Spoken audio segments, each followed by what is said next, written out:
Salut les 20 joueuses et 20 joueurs, bienvenue dans cette 20 jeux de vidéo où nous allons déguster Dany. Dany, un tout nouveau jeu d'une toute nouvelle boîte d'édition française, un jeu à rôle caché de Phil Viscaro et Antoine Bellargeau, un jeu de 3 à 8 joueurs d'une durée de 30 minutes maximum, annoncé à partir de 16 ans, mais je pense qu'on peut un petit peu descendre, bien qu'il y a certains termes, c'est vrai que oui, plutôt à partir de 16 ans, puisqu'il y a des fois des termes comme objet sexuel ou des choses comme ça qu'il vaut mieux réserver à un âge un peu plus élevé. Voilà, donc Dany, c'est quoi? Ben, la première chose, on va commencer par distribuer un rôle caché à tous les joueurs, donc à partir de 3 joueurs, je vous dis, donc parce que un des joueurs sera Dany, tandis que les autres seront une autre personnalité de Dany. Ça, c'est le thème un peu spécial, mais bon. Donc, chacun a une personnalité cachée, Dany et les autres. Et l'objectif de Dany, c'est de faire... c'est le traître. Hein. En gros, c'est le traître, c'est d'essayer de faire... de faire rater le groupe. Et le groupe, son objectif, c'est de faire deviner un maximum de mots. Et comment on fait deviner des mots ? Eh bien, le joueur, donc chacun joue à son tour et est le devineur, celui qui fait deviner le mot. Et donc ça, c'est assez sympa dans le jeu puisque chacun joue à son tour le fait de faire deviner. Donc par rapport à un Mysterium par exemple, où il n'y a qu'une seule personne qui fait deviner pendant toute la partie, ici ça tourne à tour de rôle. Donc ce joueur prend 7 cartes dessin et prend une carte, donc on retourne, pardon, une carte à faire deviner. Donc tous les joueurs savent que le mot à faire deviner sera un de ces 5 mots-là.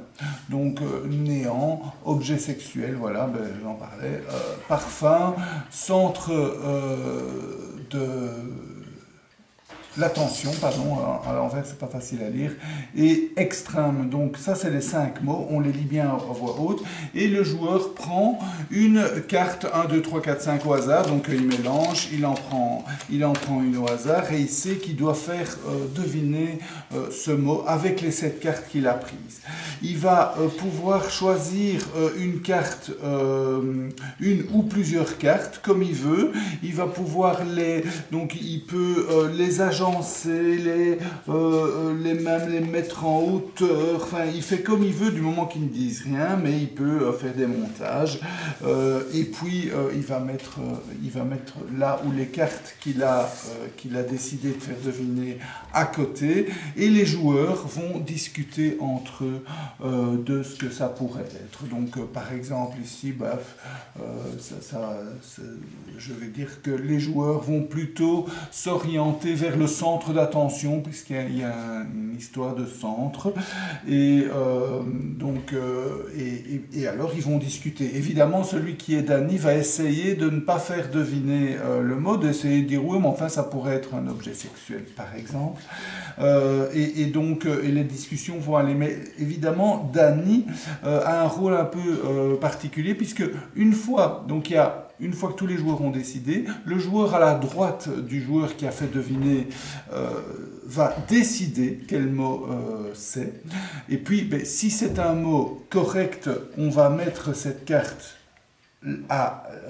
comme ça. Donc ça fera déjà 5 mots corrects fait deviner. Si c'est un mot incorrect, on va le mettre du côté Dany. Donc ça, c'est du côté des autres personnalités de Dany. Ça, c'est du côté de Dany.